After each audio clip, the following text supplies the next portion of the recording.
mom was in the Air Force. Still tuck my sheets into my bed.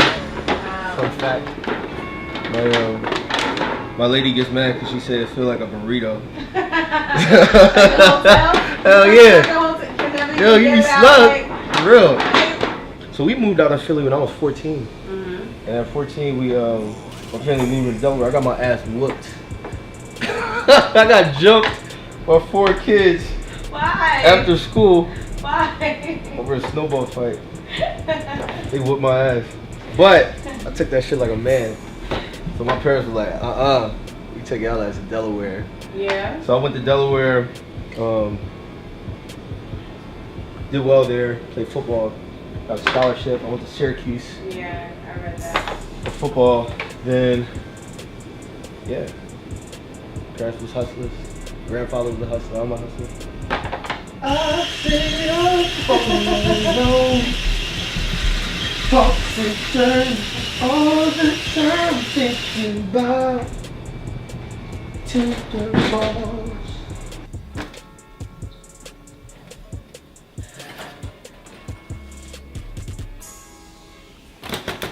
I make it rain. I make it rain, meatball. What was your first 9 to 5? First 9 to 5, I worked at a place called Wawa in Delaware. What's Wawa, the gas station? Wawa is a gas station / coffee house / place of magic. Everything you want in the morning you get from Wawa. Everything you need late at night, middle of the night is 24 hours. I used to stock the freezer with like juice, chocolate milks. I used to also stock the floor, coffee, drinks, and I would cashier. And so I was a jack of all trades. What was the best thing that you got from working at Wawa? Sometimes they would throw the food out, but they would put all the like bad food in one trash bag. So I'll just go sneak and take like bad bagels, freeze them shits. So that was the best part of working at Wawa. So I guess you've always been like a foodie. Always, since I was a kid. Speaking of you being a kid, what role did food play in your life as a kid? So every Sunday growing up, we lived with my grandmother, grandfather, and my mom. Every Sunday we would have like a soul food type dinner where the family would come over. My mom would cook, grandma would make whatever. And so my job was to lick the cake bowl. I just started to like it. And then later on my mom would like give me food to cook. My first meal was pork chops. Wow. I didn't know what a broiler was, and so I seasoned it like super good. But broiled it too long. And these things came out like hockey pucks. They taste good. Yeah. You can lick them and you'd be like, all right, I see where you're going. Like, what age were you when you first made your 7. hockey pucks? 7. 7 years old. I remember like it was yesterday. Let's fast forward to now you're in college, your college days. So you went to Syracuse University, and I'm pretty sure food for you changed when you got there because food at college is really not so great. So tell me how your relationship with food changed when you got to college. Well, it was the opposite for me. I'll say that food changed dramatically when I got to college. And so, like for the first time, Uncle Rich. Hey, what's up? What's up, man? For the first time, like I was around a bunch of different groups of people. So you got like Spanish food, you get food from like West Bumblefuck, Pennsylvania. You know what I'm saying? So I was actually fortunate enough to be on the football team, get a bunch of diverse teammates who then bought their food. We would have like cookouts in the summer with deer meat. And so things that I'd never eaten. So it just broadened my horizon of what food was. And then like I was a D1 football player, so we ate at like the best fucking steakhouses. You know what I'm saying? Wow. Like, so you had a totally different we had a totally different experience than me and mostly everyone else. Sorry about that. Yeah. My body hurts now, so I'll pay for it a little bit in the future. So tell me, were you like the go-to person when it came to just having canned ravioli, hot dogs, ramen noodles, and then like, I'm hungry? Like, were you the one that everyone came to be like, let's eat, and we want to eat something good? Not really. Yeah, we had a couple people on the team who cooked. I would say that my culinary talents flourished after college. I honed them in college, but after college, then I really got into it. But I will say that I would just take cheap food and just doctor it up. So like my best friend, he would make ramen noodles. These shits was like gourmet. Like yo, the adobo, you know what I'm saying? Like cook it up. And then my specialty was hot dogs. I would cut them down the center, put a little oil, a little butter, some brown sugar, fry them shits both sides. Then you put it in the bun, put a little mayonnaise on it, put a little mustard. And so I learned how to make cheap shit taste good, and then I just went from there. So when you were in school, your focus, I believe, was to get to the NFL, which you ended up doing. And tell me about that experience being in the NFL. Well, the NFL wasn't my goal. I didn't know I was going to make it to the NFL until I was a senior in college. I went to college and just had the same hustler approach. And so it was just getting the door, and then like the doors will open. You know what I'm saying? So football was just the hustle, and school was the main thing for me. So I finished college. I was a dual major in IT marketing. And then I got a grad degree in advertising from Newhouse, which is like our top school. So school was my main focus.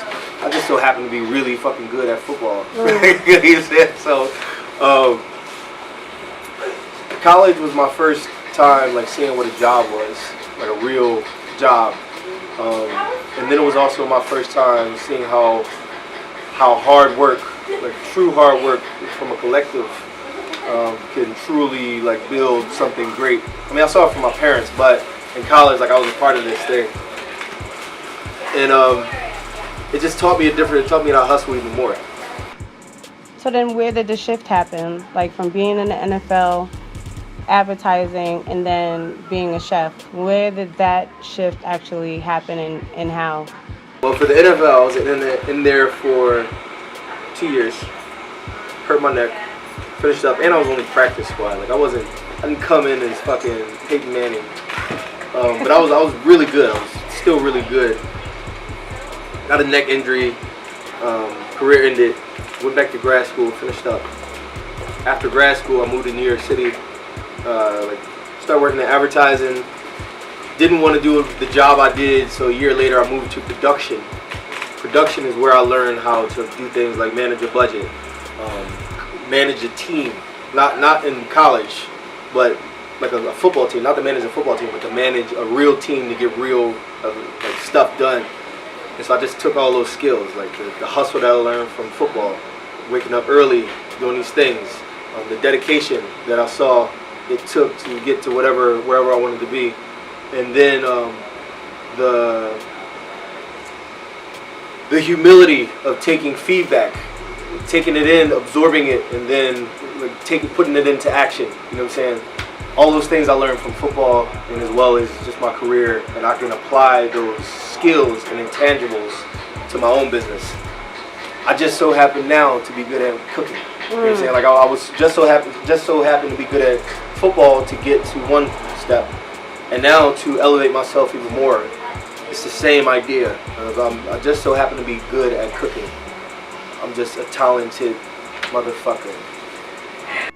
Point in your life, or what particular moment did you realize, like, yo, I can really cook. I'm really like good at this, because you just fell into it, as you make it seem. So what point in your life were you really like, this is validation and I really can cook? So in college I made this sauce called the OG, which is what I serve with my meatballs, the OG sauce. And I remember as soon as I tasted it, like I come home, only got a few ingredients in a cupboard. I'm like, man, I'm gonna make some meatballs, I'm gonna make some sauce, I'm gonna just make some shit up. Put all this stuff in this sauce, somehow remembered it. Because I don't measure, I just throw shit in. Somehow remember it. And I called my best friend as soon as I tasted it, like, yo, we got a winner. Come through, you gotta taste this shit, I'm gonna sell this one day. Fast forward, 2016, I entered a meatball competition. Wow. This is years after I perfected the sauce, I perfected my meatball recipe. Entered the meatball competition, I beat a bunch of old grandmas at their own game. And I was like, man, I'm about to start a business with this shit. Figured out that people liked it, so the trial was me seeing if people liked it. Boom. We figured that out with the competition. Next was, how do we try to sell it? Smorgasburg came along. That was the avenue where I tried to sell it. Mind you, I have no business experience in my life, so I'm just like you're winging figuring it out. You're winging it as you go. We had the ugliest stand at Smorgasburg, but we sold out every week. Like, so I was like, they like the product. Now we just gotta figure out how to make this shit look pretty. Yeah. And so I just got into it because I was like, oh, like I can cook. People like this thing. I like doing it, and so this is an extension of me putting my love out into the ether. And whoever wants to take part in it, you come get you some juicy balls. I got them for you. I'm just a good meatball chef, and it's just fucking delicious. So let's talk about your company, 99 Eats. Tell us about it. Where did you get the name from? That's what I was wondering. Like, where did you even get this name from? It's roundabout. Like, it ain't no simple thing, alright? So I'm gonna try to explain this as simple as possible. 1996, the video game on Sega Genesis, NBA, I think it's NBA Live, 96. The Chicago Bulls had Michael Jordan, but he owned his rights, and so he was player number 99. Right? So Michael Jordan is the best player in the NBA. You can't play with him, but he's player 99. The idea that I had when I started my company was to be a pop-up and to live in a virtual space that I could pull from this space and apply to wherever I want it to be. And so I just combined those two ideas. Like 99 Eats, similar to player 99 in the sense that it was the best player, the best food that you couldn't have. And that's where 99 came from. And Eats, it just was eat. I like to eat. So tell me what, you describe your business online as a virtual culinary experience. What does that mean in English? Like, what does that experience entail? It's like so like I said, I was an IT marketing major in college. So IT, if you think about computer space, if I was to take every single thing saved on my phone and put it in this world, like it would be so much. Like it would be a stack of pictures, data, it would be a stack of like papers. But since it lives in this cloud, it could be as big as it wants, but not really exist in this world unless you wanted to. And so that's the idea that I have for a company, opposed to me having a space that I gotta pay for, that I gotta maintain, that I gotta hire people to run for me, or instead of me having a truck where I have to do the same thing, I gotta pay for gas, I gotta pay for maintenance on it. Instead of me bringing in partners right now, I could work on my brand in this space where it's not real, and then make it real whenever I want. And for me, that's what it's about. It's about agility, it's about efficiency. I work alone, you know what I'm saying, for now, and bring partners in when I need them. And so for me, it just works. It's like a file on my computer that I can click open and start to work on whatever. It doesn't have to live in this world. And you do have events. Tell us about some of your events that you do have. So I have a monthly restaurant, one night a month. It's called The Salon. And what it is my opportunity to serve people food. Similar to like my upbringing, where my grandma and mom would cook this dinner for Soul Food Sundays. The Salon is a collection of strangers. Come in, sit down, you eat, we discuss social issues. So it brings that same energy to the space, and it's also an opportunity for me to share with people the power of food. And yeah, Salon monthly dinner. Come in, we talk about social issues, unlimited wine, unlimited food, 20 bucks. Can I come? Hell yeah, we got one this Friday the 13th. I'm in there. What Come time? 6 p.m. till it ends. Oh, till it ends? Yeah. Wow, that sounds Ends like at an 10. event. That sounds like an experience. So it ends at 10 p.m. Wow. But people usually leave around 1 or 2. It's dope. Yeah? And you'll get to see the space in its glory. Yeah? Yes. What has been the hardest part about being an entrepreneur and a chef that isn't, who doesn't have culinary, by the book skills? What has been the hardest part being in this business so far? Right now, I'm entering a space of the unknown. Like, I don't know anything about. I didn't know when I started. Rather, I didn't know anything about food. I didn't know anything about running a business. I didn't know anything about serving more than 10 people at a time. And so, I wouldn't say the hardest. Everything is hard. It's all hard. But the most challenging piece was figuring out how to get over each bump that comes. But it's also the most rewarding. You know what I'm saying? So like each thing that's thrown at me, I have to figure it out. Which keeps me in beast mode. Yeah. You know what I'm saying? Like I'm in beast mode all the time, which is good because then I can I operate well at beast mode. I think. You know what I'm saying? And so that's the challenge. Like getting thrown all these things, figuring out how to do it, improving on that, and then keep going. But it's all hard. What would you advise to anyone who wants to be a chef, who thinks the only way is to go to school, but doesn't have the means to go to school? What would you say to that person? What advice would you give that person? You got to think about school. So if you think about school, in my opinion, the best part of school is that you get access to experts when you got questions. But at the end of the day, all school teaches you is how to learn. It teaches you how to learn. You get resources from it, of course. The ultimate thing is it teaches you how to learn. And the way you learn, school has proven this, is just by studying and doing it. Like you know what I'm saying? You study and then you go home and do homework. So you just got to apply that same principle to entrepreneurship. The way you do it is by doing it, studying, and then doing it over and over until you figure out how to do it efficiently. That's what they're going to teach you in business school.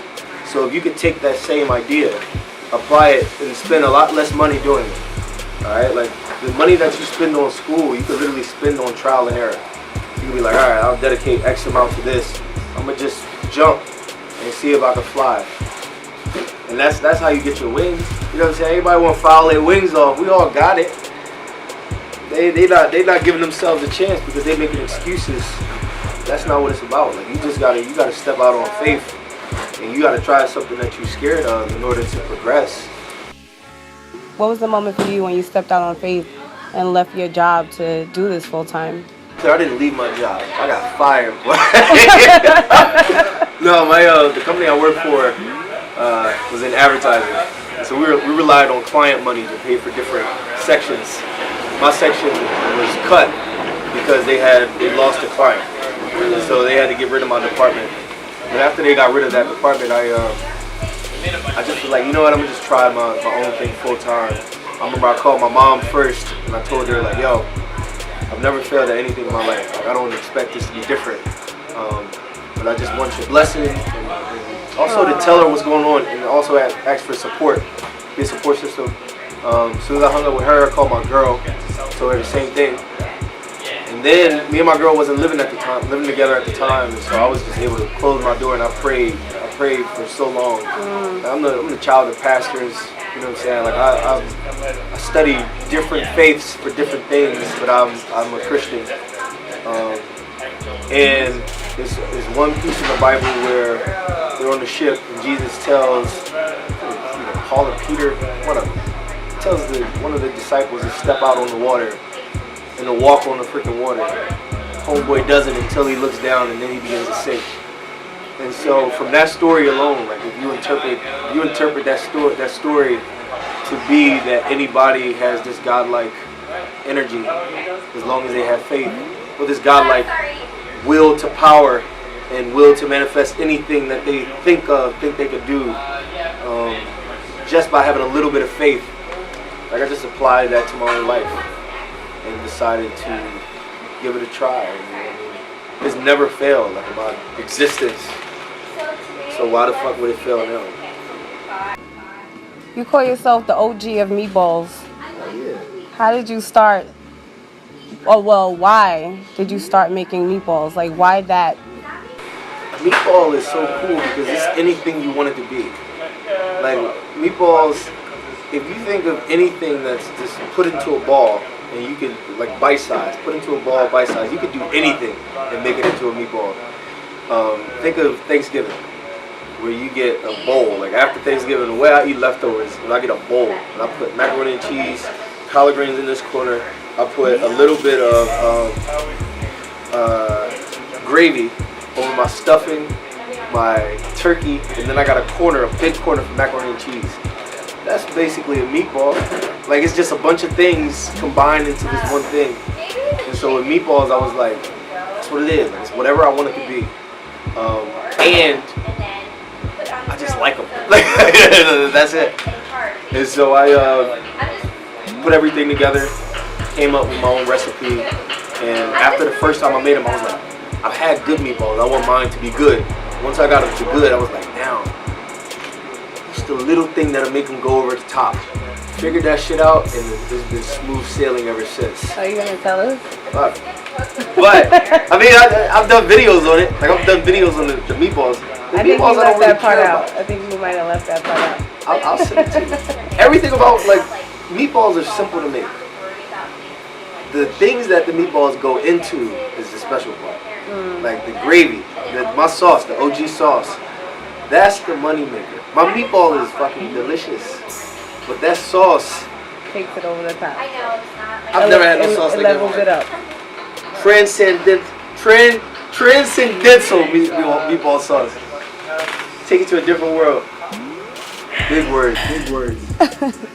What was the most outrageous amount of meatballs that you ever had to make in one culinary experience? For Smorgasburg, we had to make a significant amount of meatballs every freaking Friday while I still worked in advertising.